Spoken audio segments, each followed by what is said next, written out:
परम दयाल जुगपुरुषोत्तम श्री श्री ठाकुर अनुकूल चंद्रेर रातुल चरण जानाई आमार शतकोटी प्रणाम। এই একটি জিনিসকে যদি জীবনে বারবার এড়িয়ে চলেন তাহলে জীবনে আপনি কোনো কিছুতেই সফল হবেন না। এই জিনিসটি কখনোই আপনি এড়িয়ে যাবেন না।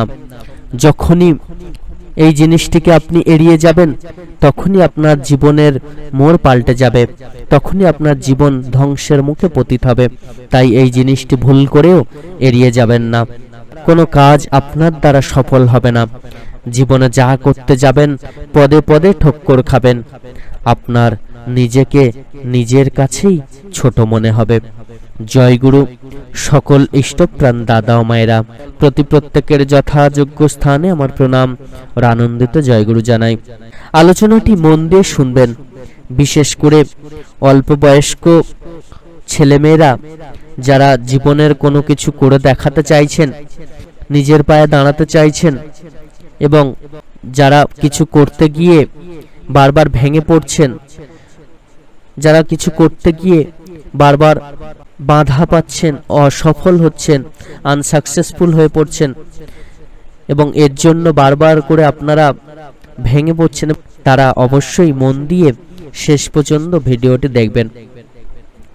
আপনি যদি জীবনে কোনো কিছু করে দেখাতে চান, জীবনে যদি নিজের পায়ে দাঁড়াতে চান, উন্নতি করতে চান, জীবনে যদি সফল হতে চান, যদি পরম পিতার কৃপা লাভ করতে চান, তাহলে পরম দয়ালের এই একটি কথা মেনে অবশ্যই চলতে হবে। শ্রী শ্রী ঠাকুর অনুকূল চন্দ্র বাণী দিলেন, হ্যাঁ বলাকে এড়িয়ে চলে, পাড়ার ঝোঁকটি পরেই ঢলে। আমরা আমাদের জীবনের যে কোনো কাজই করি না কেন, আমরা যদি কাজ শুরুর পূর্বেই করতে পারবো না বলে হাল ছেড়ে দিই, আমরা যদি ভাবি আমার দ্বারা এটি হবে না, তাহলে কিন্তু আমরা জীবনের প্রতিটি পদক্ষেপেই হারতে থাকব।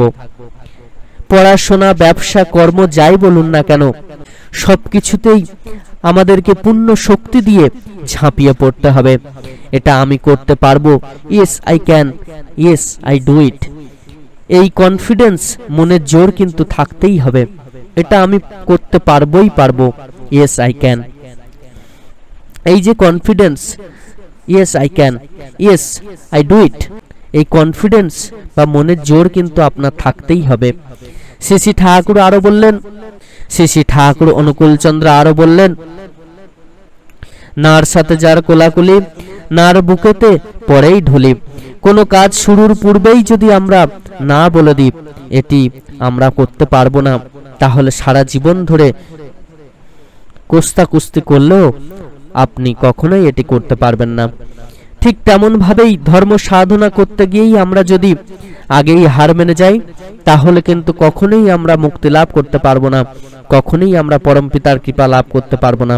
পরম দয়াল যজন করার কথা বললেন, নাম ধ্যান করার কথা বললেন। অত সময় কোথায় আমাদের নাম ধ্যান করব? ও আমাদের দ্বারা হবে না। শ্রী শ্রী ঠাকুর ইষ্টভীতির কথা বললেন, রোজ রোজ করতে মনে থাকে না, কাজ করতে সময় শেষ হয়ে যায়, ইষ্টভীতি করতে গিয়ে সকালে কাজ করতে দেরি হয়ে যায়। ইষ্টভীতি আমরা করতে পারবো কিভাবে?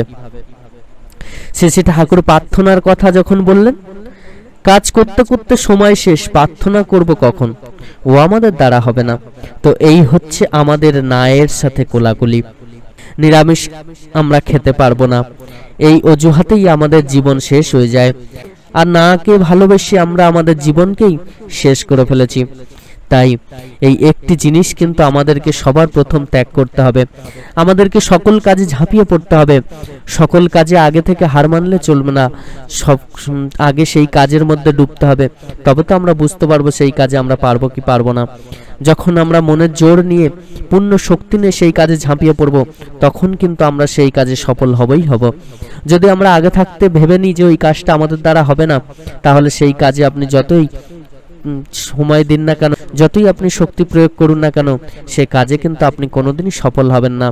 তাই তো শ্রী শ্রী ঠাকুর বারবার করে বললেন, হ্যাঁ বলাকে এড়িয়ে চলে, পাড়ার ঝোঁকটি পরেই ঢলে। অর্থাৎ হ্যাঁ বলাকে আমরা যদি যতই এড়িয়ে চলবো, হ্যাঁ বলতে যদি না আমরা পারি, সকল কাজে আমরা যদি নাই বলে থাকি, যে আমরা এটা পারবো না, তখন কিন্তু আমরা সেই কাজটা কোনোদিনই করতে পারবো না। তাই আগে ঝাঁপিয়ে পড়ুন, মনের শক্তি সহযোগে পরম পিতার চরণ আশ্রয় করে, তার কৃপা লাভ করে, তার কথা মতো চলে তার কাজে ঝাঁপিয়ে পড়তে হবে, তার কাজেও আমাদেরকে ঝাঁপিয়ে পড়তে হবে। সকল ইষ্ট কাজে যত বাধা আসুক না কেন, যদি আমরা পূর্ণ শক্তি প্রয়োগ করি, তখন কিন্তু সকল কাজেই আমরা সফল হব। এবং সেই বাধাই যদি আমরা বেঁধে যাই, তাহলে কিন্তু সেই কাজ কখনোই আমরা করতে পারবো না, আর সফল তো হবই না। সেই বাধার কাছে আমরা হার মেনে যাব। তাই তো সবার আগে দরকার মনের জোর। তাই তো সবার আগে পরম দয়ালের চরণ আশ্রয় করে তার কথা মেনে চলে আমাদের জীবনকে আরো সাহসী করে তুলতে হবে। সুকেন্দ্রিক হয়ে সুপথে যদি আমরা চলতে পারি, তাহলে কিন্তু আমাদের জীবন অনেক সুন্দর সুষ্ঠু হয়ে উঠবে এবং আমাদের সাহস অনেক গুণ বেড়ে যাবে।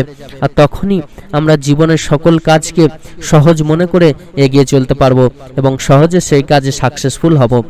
জয়গুরু। সকল ইষ্টপ্রাণ দাদা ও মায়েরা প্রত্যেকে খুব ভালো থাকবেন, সকলকে ভালো রাখবেন এবং শ্রী শ্রী ঠাকুরের কথা সবাইকে বলতে থাকুন বেশি বেশি করে। যে যত শুনতে নারাজ, তার কাছে তত বেশি করে বলুন। দেখবেন এক সময় সেই মানুষটিই শ্রী শ্রী ঠাকুরের কথা শোনার জন্য পাগল হবে। পরম দয়াল আপনাদের সকলের মঙ্গল করুন। জয়গুরু। বন্দে পুরুষোত্তম।